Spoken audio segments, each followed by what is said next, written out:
అందరికీ నమస్కారం. ఈ రోజు మనతో ఉన్నారు ప్రముఖ ఆధ్యాత్మికవేత్త, జ్యోతిష్య మరియు వాస్తు పండితులు బ్రహ్మశ్రీ డాక్టర్ గుండెపూడి శివసుధీర్ శర్మ గురువు గారు ఉన్నారు. మాట్లాడదాం. జై శ్రీరామ్ గురు. జై శ్రీరామ్. శ్రీమాత్రే నమః. శ్రీ గురుభ్యో నమః.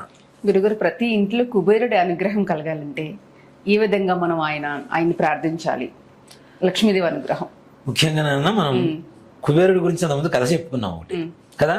కుబేరుడు ఎలా అయ్యాడు, కుబేరుడు అనేటువంటి ఆయన ఎలా అయ్యాడు అనేటువంటిది ధనదత్తుడు అనేటువంటి ఆయన గురించి చెప్పుకున్నాం.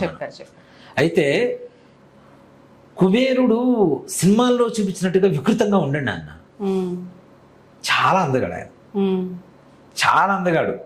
అంతేగాని సినిమాలో చూపించినట్టుగా లావుగా పొట్టిని తీసుకొని ఇట్లా ఉండాడు కుబేరుడు. చాలా ప్రశాంతమైనటువంటి వదనంతో లక్ష్మీదేవి సహోదరుడు ఎలా ఉంటాడో, లక్ష్మీదేవి ఎంత అందంగా ఉంటుంది మనకి, అమ్మవారు అంత కళగా ఉండేటువంటి వాడే కుబేరుడు.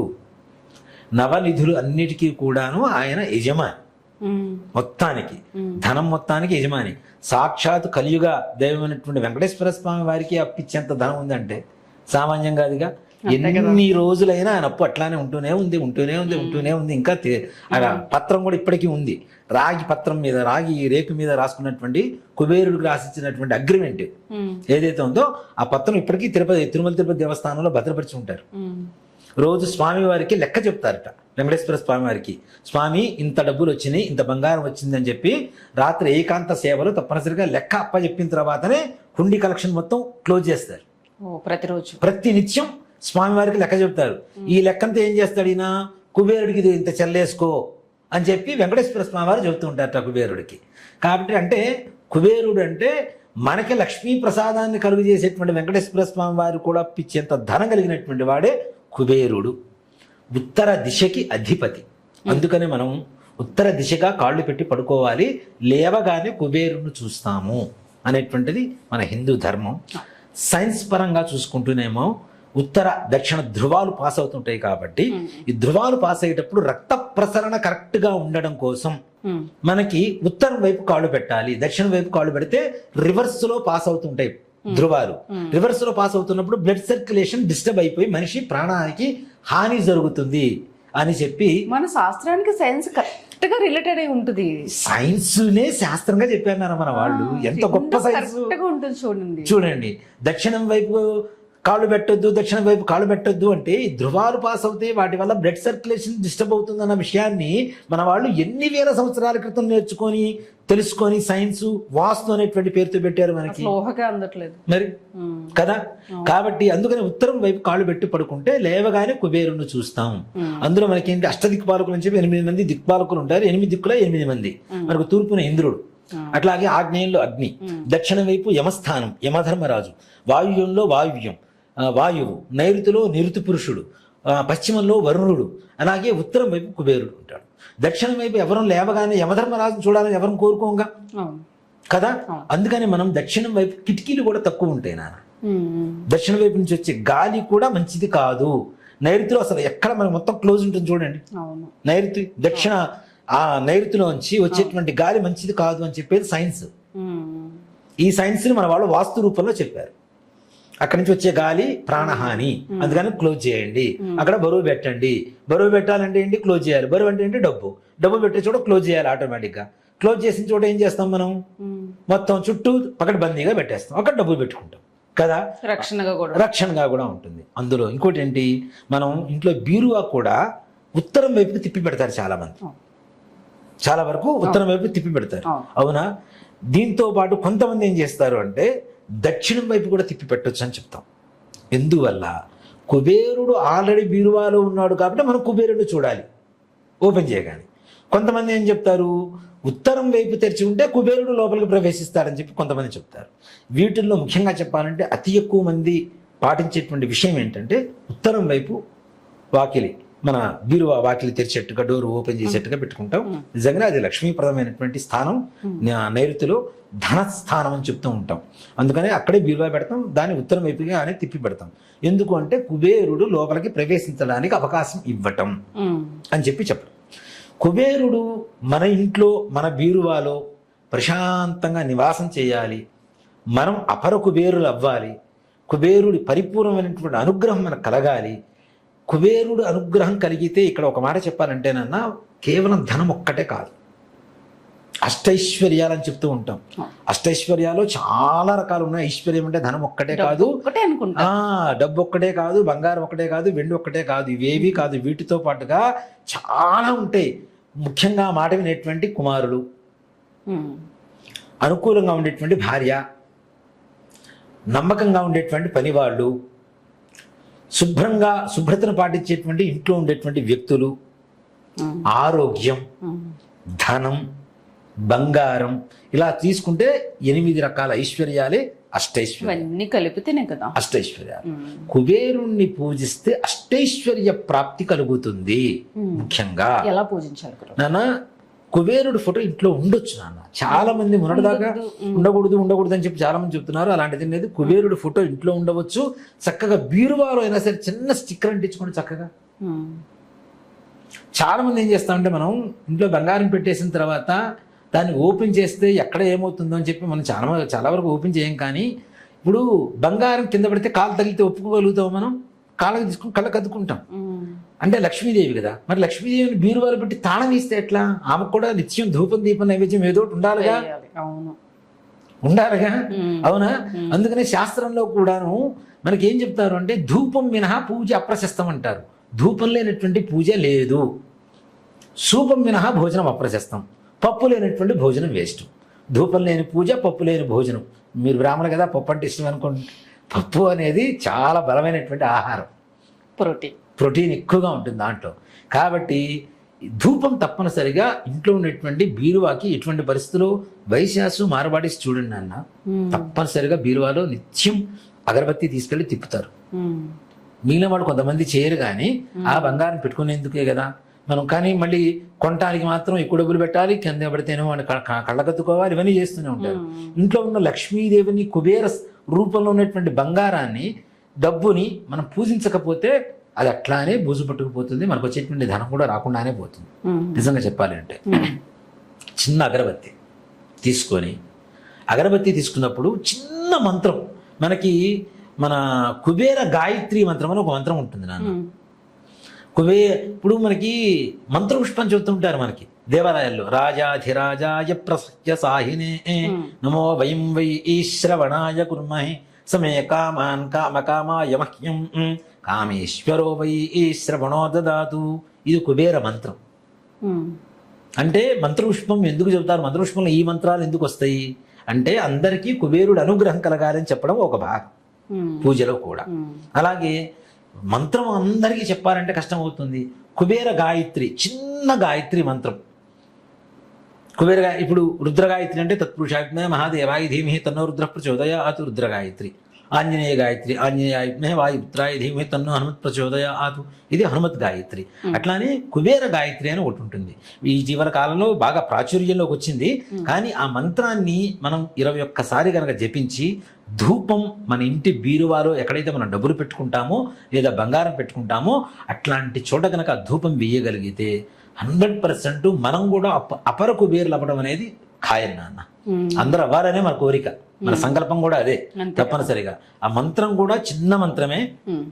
అంటే మనము కుబేరుడు గురించి మాట్లాడేటప్పుడు కూడా మనం ఏమనుకుంటామంటే, చాలా వరకు యక్షులు, గంధర్వులు అని చెప్పి మనం చెప్పుకుంటూ ఉంటాం. కిన్నెరులు, కింపురుషాదులు అని చెప్పి చెప్పుకుంటూ ఉంటాం.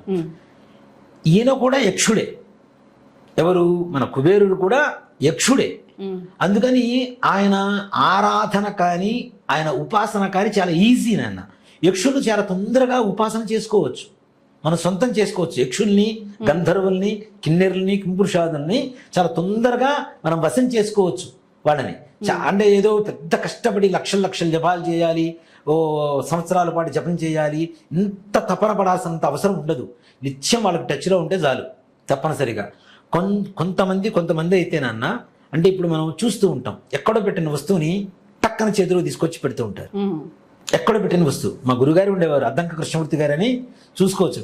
ప్రతిదానికి ఎగ్జాంపుల్ చెబుతున్నాను అనుకోవద్దు, నేను నిజంగా చెబుతున్నాను. ఆయన అద్దంక కృష్ణమూర్తి గారు ఉండేవారు. మనకు జరిగిన ఆ టైం గుర్తొస్తాయి అంతే. ఆయన భోజనాలు కూర్చుంటే, దసరాల్లో బ్రాహ్మణి పిలిచేవాడు. భోజనాలు కూర్చుంటే లడ్డు కావాలంటే లడ్డు టక్కన తెచ్చి పెట్టేవాడు. చేత్తో కూడా కాదు, అందరి విస్తరణలో ఉండేది.